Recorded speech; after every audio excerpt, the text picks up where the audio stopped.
Hello बच्चों, I hope you all are doing good. Today we are doing the chapter named Our Rights and Duties. India में रहते हुए हमारे क्या rights हैं, क्या राइट हमें मिले हुए हैं और क्या हमारी ड्यूटीज़ हैं अपने देश के लिए, वो हम इस चैप्टर में पढ़ने वाले हैं. We have certain rights and duties at home. Write your rights and your duties at your home. कि आपको क्या राइट मिले हुए हैं घर में और क्या आपकी ड्यूटीज़ हैं वो आप इस ब्लैंक में लिखेंगे. Okay, now our constitution. हम शुरुआत करते हैं हमारे संविधान से. ये एक बुक है जिसको कॉन्स्टिट्यूशन का नाम दिया गया है. After a long and hard struggle India got its independence from the British on 15 अगस्त 1947. बहुत लंबे स्ट्रगल के बाद, बहुत फाइटिंग के बाद इंडिया आज़ाद हो जाती है 15 अगस्त 1947 को. The immediate task before our leaders was to form a government. One of the first things they did was to make a set of rules. सबसे पहली चीज़ वो आज़ाद होने के बाद जो हमारे नेता थे वो क्या करना चाहते थे, वो एक सरकार बनाना चाहते थे. वो चाहते थे कि एक ऐसे सेट ऑफ रूल बनाए जाएं, ऐसे नियम बनाए जाएं ताकि लोग उनको फॉलो कर सकें. This set of rules is known as our constitution. और ऐसे सेट ऑफ रूल जिसमें लिखे हुए हैं उसको क्या नाम दिया गया, constitution. The Constitution came into existence on 26 जनवरी 1950. कब ये कॉन्स्टिट्यूशन लागू हुआ, ये लागू हुआ 26 जनवरी 1950 से. We celebrate this day as the Republic Day. और इस दिन को हम गणतंत्र दिवस के रूप में मनाते हैं. Our Constitution lays down some important guiding principles that have to be followed by the leaders of our nation. इस Constitution में कुछ नियम, कुछ गाइडलाइन दी हुई हैं जो हमारे देश के नेताओं को भी फॉलो करने चाहिए. The preamble or an introduction to our Constitution describes India as a sovereign, socialist, secular, democratic republic. जो हमारे प्रियम्बल है, इंट्रोडक्शन पेज जो है हमारे कॉन्स्टिट्यूशन का, जो फर्स्ट पेज है कि इस कॉन्स्टिट्यूशन की बुक में क्या लिखा हुआ है, वो बताता है कि जो हमारा देश इंडिया है वो एक सोवेरियन यानी कि इंडिपेंडेंट है. किसी भी दूसरे देश का हमारे देश पर राज अब नहीं है. सोशलिस्ट है, सामाजिक है, हर सेक्युलर है, हर एक धर्म को आज़ादी है, हर एक धर्म का सम्मान करता है. डेमोक्रेटिक रिपब्लिक है, लोग अपनी सरकार खुद चूज़ करते हैं. ओके, ये पॉइंट्स हम 1 बाय 1 पढ़ेंगे कि इनका क्या मतलब है. First is sovereign. Sovereign means that India is independent and not under any other country. कि इंडिया किसी दूसरे देश के अंडर नहीं है, इंडिया इंडिपेंडेंट है, आज़ाद है. नेक्स्ट है socialist. Socialist means that all the people in the country will be treated as equal. Socialist का मतलब है, सामाजिक का मतलब है इंडिया में जितने भी लोग हैं उनको एक जैसे तरीके से ट्रीट किया जाता है. The government will not differentiate between people on the basis of their caste, colors, religions or in any other way. जो सरकार है भारत की वो लोगों के बीच में भेदभाव नहीं करती, चाहे वो किसी भी जाति से हैं, किसी भी रंग के हैं, किसी भी धर्म के हैं, और चाहे वो बॉय हैं, गर्ल हैं, सरकार की नज़र में सब इक्वल हैं. This is known as the principle of socialism. और ये सोशलिज्म का सिद्धांत है. नेक्स्ट है सेक्युलर. सेक्युलर का क्या मतलब है? Secular means that all people in the country would be free to follow whatever religion they want. This is called principle of secularism. Secular होता है इंडिया में रहने वाले जो लोग हैं वो फ्री हैं, उनके ऊपर कोई भी दबाव नहीं है, वो किसी भी धर्म को फॉलो कर सकते हैं. नेक्स्ट है democratic. Democratic means a form of government where every person above the age of 18 has the right to vote. Democratic का मतलब है ऐसी सरकार बनाना जिसमें 18 साल से ऊपर सब लोग का हक मिला हुआ है वोट करने का, यानी लोग अपनी सरकार खुद चूज़ करते हैं. The people choose the representative who form and run the government. Thus our country is no longer ruled by kings. इसमें क्या होता है, जो लोग हैं वो अपना लीडर, रिप्रेजेंटेटिव खुद चूज़ करते हैं और इस कंट्री पर, इंडिया पर किसी दूसरे राजा का राज नहीं है, यानी लोगों के द्वारा चुनी हुई सरकार ही उन पर सेट ऑफ रूल फॉलो कराती है. Next is Republic. रिपब्लिक का मतलब है, Republic means that the head of the state is an elected person. India is headed by an elected president, unlike Britain whose head of the state is a hereditary monarch. Republic का मतलब है जो state का head है वो एक elected person होगा, जिसको वोटिंग के द्वारा जिसको ज़्यादा वोट मिलेंगे वो हेड ऑफ द स्टेट होगा. ठीक है. और प्रेसिडेंट भी जो है वो इलेक्टेड प्रेसिडेंट होता है, उसको वोटिंग के द्वारा चूज़ करते हैं. जैसे कि ब्रिटेन में क्या है, ब्रिटेन में अभी भी जो राजा रूल कर रहा होता है उसी की हेरिडिटरी, उसी का बेटा राजा बनता है. तो इंडिया में ऐसा बिल्कुल भी नहीं है. इंडिया एक रिपब्लिक कंट्री है, जिसको ज़्यादा वोट मिलेंगे, जो इलेक्टेड पर्सन है वही हेड ऑफ द स्टेट होगा. Now are fundamental rights. हमें क्या राइट्स मिले हुए हैं? The Constitution has laid down certain fundamental rights. These enable a citizen to live a better life, and anyone feels that his or her fundamental rights have been denied, he or she can approach a court of law. Constitution ने, भारत के संविधान ने ऐसे कुछ fundamental right हमें दिए हैं जो हर एक सिटीज़न के लिए ज़रूरी हैं, उनकी बेटर लाइफ के लिए ज़रूरी हैं. अगर किसी को भी ऐसा लगता है कि उसके फंडामेंटल राइट्स उससे छीने जा रहे हैं तो वो किसी भी कोर्ट में अपील कर सकता है. Some of the important rights have been given here. First है राइट टू इक्वालिटी, कि उसको राइट टू इक्वालिटी मिला हुआ है, कहीं भी उसके साथ कोई भेदभाव नहीं कर सकता. Right to freedom of speech, we can speak freely without fear. Right to freedom of speech है हमारे पास, हम कहीं भी कुछ भी बोल सकते हैं बिना किसी के डर के. Right to follow any religion, कोई भी धर्म हम फॉलो कर सकते हैं. राइट टू जस्टिस, हमें न्याय का अधिकार है, अगर हमें न्याय नहीं मिलता तो हम कोर्ट जा सकते हैं. Right to live and travel anywhere in the country, हम इंडिया में किसी भी कोने में रह सकते हैं और कहीं भी ट्रैवल कर सकते हैं. Right to choose our profession, हम अपना प्रोफेशन, अपनी जॉब, अपना व्यवसाय खुद चूज कर सकते हैं. And right to free and compulsory education for all children up to the age of 14. 14 साल तक हर बच्चे को शिक्षा का अधिकार है, जो अनिवार्य और फ्री रूप से सबको दिया जाएगा.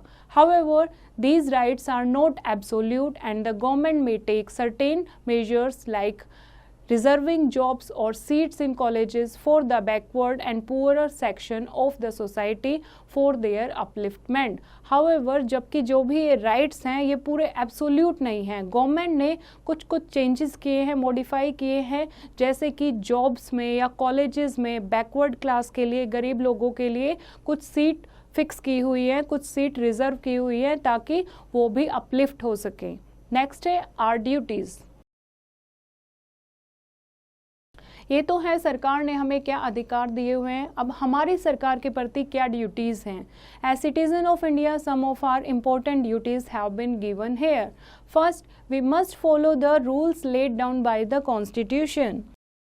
जो संविधान ने हमें नियम दिए हैं उन्हें हमें फॉलो करना चाहिए.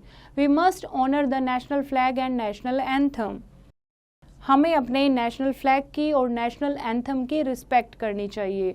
We must help to keep our country united, हमें अपने कंट्री को एकता में बांधने के लिए सहायता करनी चाहिए. We must defend our country at the time of danger, अगर हमारे कंट्री पर कोई डेंजर आ जाता है तो हमें अपनी कंट्री को बचाना चाहिए.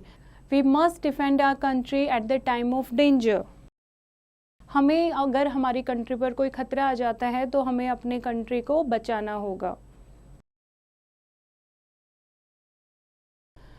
We must protect our national property, हमें अपनी नेशनल प्रॉपर्टी की रक्षा करनी चाहिए. We must protect our environment, हमें अपने वातावरण की रक्षा करनी चाहिए, उसे सुरक्षित रखना चाहिए.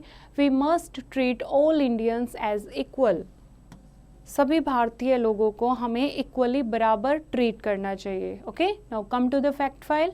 सम other forms of government have been listed below.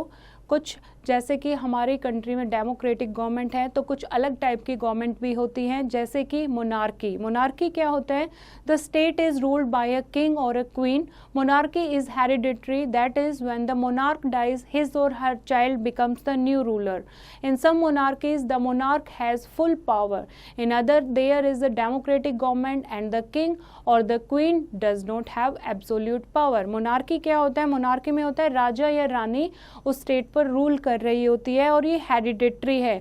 अगर हेरिडिटरी का मतलब क्या है? अगर मोनार्क राजा या रानी की डेथ हो जाती है तो जो उनके बच्चे हैं वो नए किंग बन जाते हैं, नए रूलर बन जाते हैं। कहीं पर मोनार्की में फुल पावर होती है किंग और क्वीन के पास, लेकिन डेमोक्रेटिक गवर्नमेंट जो होती है वहाँ पर किंग और क्वीन के पास कोई पावर नहीं होती। नेक्स्ट है aristocracy. Aristocracy, the state is ruled by the aristocrat. Aristocrat are typically wealthy educated people. Aristocracy एक टाइप ऑफ गवर्नमेंट होती है जहाँ पर वो स्टेट है वो एरिस्टोक्रेट रूल करते हैं।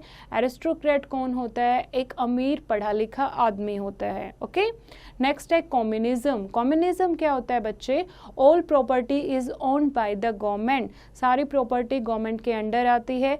The state provides it's people with health care, education and welfare. और जो गवर्नमेंट है वो ऐसे लोगों का ग्रुप उस सोसाइटी को देती है जो पढ़े लिखे होते हैं, हेल्थ की जिनको नॉलेज होती है और उनके वेलफेयर के लिए काम करते हैं। All people are seen as equal by this government.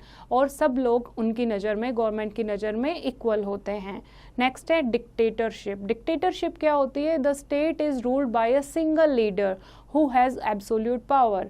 Dictatorship होती है एक सिंगल जो मैन होता है या विमेन होता है, एक अकेला नेता पूरे स्टेट को रूल करता है, उसके पास सारी पावर होती है। जैसे आपने हिटलर का नाम सुना होगा, Hitler is a strong dictator. Okay, now come to the directive principles of state policy.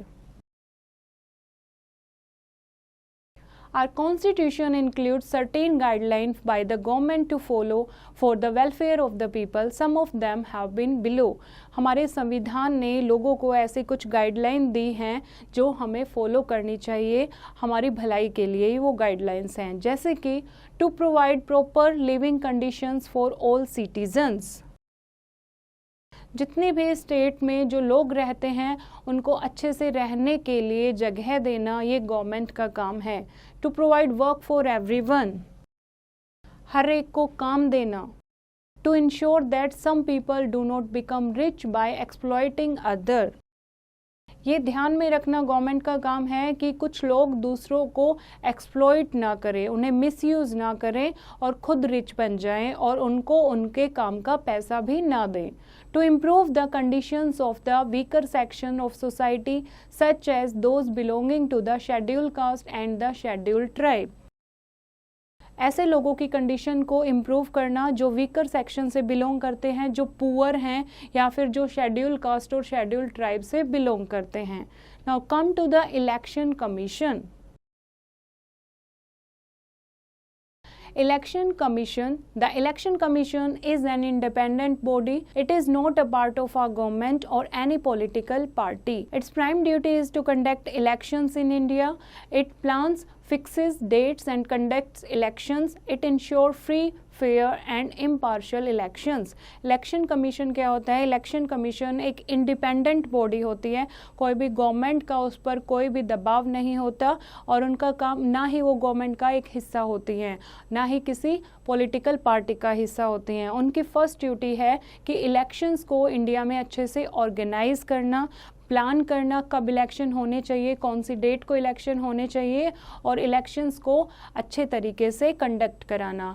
It ensure free, fair and impartial election. और उनका काम है कि फ्री, कोई फीस ना ली जाए और फेयर होने चाहिए इलेक्शंस और इम्पार्शियल होने चाहिए, किसी के साथ कोई भी किसी तरीके का पार्शियलिटी, भेदभाव नहीं होना चाहिए।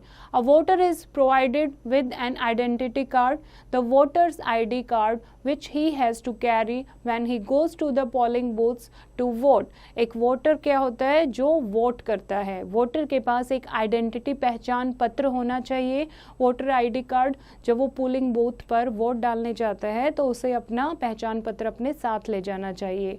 Voting is done by secret ballot using an electronic voting machine wherein people cast their votes by just pressing a button. और आजकल जो इलेक्शंस हैं वो कैसे होते हैं, बाय सीक्रेट बैलेट के थ्रू होते हैं। सीक्रेट बैलेट एक मशीन को यूज़ करते हैं, वोटिंग मशीन होती है, उस पर अलग अलग पार्टी के चिन्ह बने होते हैं और जिस पीपल को जिस पार्टी को वोट देना होता है वो उस बटन को प्रेस कर देते हैं। Now come to the political parties. There are 3 types of political parties: national parties, state recognized parties and unrecognized registered parties। 3 type की पार्टीज होती हैं, पॉलिटिकल पार्टीज होती हैं, जो national party, second is state recognised party and third is unrecognised registered parties. The person who contest the election for any post from a political party is known as the candidate of that political party। इन तीनों party में से जो उम्मीदवार election के लिए खड़ा होता है उसको उस पॉलिटिकल पार्टी का कैंडिडेट कहते हैं। The candidate who gets the maximum number of votes is elected as the representative. और जिस कैंडिडेट को सबसे ज़्यादा वोट मिलते हैं वो क्या बन जाता है, वो रिप्रेजेंटेटिव बन जाता है, वो लीडर बन जाता है। ही और she with the rest of the member of the party forms a government. और फिर जब वो जीत जाता है, जब वो इलेक्शन जीत जाता है तो वो अपने बाकी मेंबर के साथ मिलके गवर्नमेंट बनाता है। The defeated party forms the opposition to the government. और जो हार जाती है जो पार्टी वो क्या बन जाती है, अपोजिशन पार्टी बन जाती है। Each political party has its own symbol. हर एक पॉलिटिकल पार्टी का अपना अलग अलग चिन्ह होता है। Fact file. Abraham Lincoln once quoted, government of the people, by the people, for the people, shall not perish from the earth. Abraham Lincoln ने एक बात कही थी कि जो गवर्नमेंट है, सरकार जो है वो लोगों की होती है, लोगों द्वारा चुनी होती है और लोगों के लिए ही होती है। Okay, now come to the importance of voting. Voting की क्या इम्पोर्टेंस है, क्यों हम वोट करते हैं, इलेक्शंस क्यों होते हैं। Right to vote is one of our fundamental rights. Right to vote, vote डालना हमारा एक अधिकार है। It is an important right as it helps us to choose the right leader to govern the country। क्योंकि ये हमें अधिकार देता है ताकि हम अपने लिए एक अच्छा नेता चूज कर सकें। As a citizen of India, this right must be used carefully and responsibly. India के नागरिक होने के नाते हमें अपना राइट टू वोट का जो अधिकार है वो बहुत सोच समझ के जिम्मेदारी के साथ यूज करना चाहिए। If a leader elected by us fails to work properly, we have a choice of not voting for the same candidate in the next election। अगर जो हमने नेता चूज किया है अगर वो हमारे अकॉर्डिंग काम नहीं कर पाता तो हमारे पास अधिकार होता है कि हम दूसरे इलेक्शन में उसको वोट ना दें। लीडर्स आर दस आंसरेबल टू अस। नेता उसके लिए रिस्पॉन्सिबल होता है कि वो काम उसने क्यों नहीं किया। Okay, now let us revise the chapter. The constitution was came into force on 26 जनवरी 1950। भारत का संविधान 26 जनवरी 1950 से लागू हुआ था। It is based on the principle of democracy, socialism and secularism. और जो भारत का कॉन्स्टिट्यूशन है वो 3 चीज़ों पर डिपेंड है, डेमोक्रेसी, सोशलिज्म और secularism. The constitution gives all the Indian citizens fundamental rights and fundamental duties. Bharat के संविधान ने हर एक इंडियन नागरिक को फंडामेंटल राइट दिए हैं और कुछ फंडामेंटल ड्यूटीज़ भी दी हैं।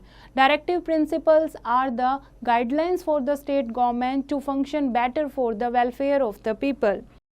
डायरेक्टिव प्रिंसिपल्स क्या होते हैं? डायरेक्टिव प्रिंसिपल्स ऐसी गाइडलाइन होती हैं स्टेट गवर्नमेंट के लिए ताकि अपने स्टेट में रहने वाले लोगों के लिए वो अच्छाई से अच्छे तरीके से काम कर सके। In India all citizens above the age of 18 have the right to vote. India में सभी लोगों को जो 18 साल से ऊपर हैं उनको राइट टू वोट है, वो वोट डाल सकते हैं।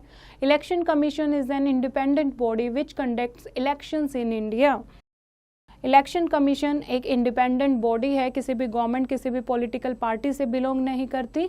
उसका काम क्या है? इलेक्शन फेयर तरीके से इलेक्शन कंडक्ट करना। In India there are many political parties. India में बहुत टाइप की बहुत सारी पॉलिटिकल पार्टीज़ हैं। आई होप बच्चों आपको ये चैप्टर समझ आया होगा। एक बार आप खुद से इसको रीड करेंगे और एक्सरसाइज की प्रैक्टिस खुद करेंगे।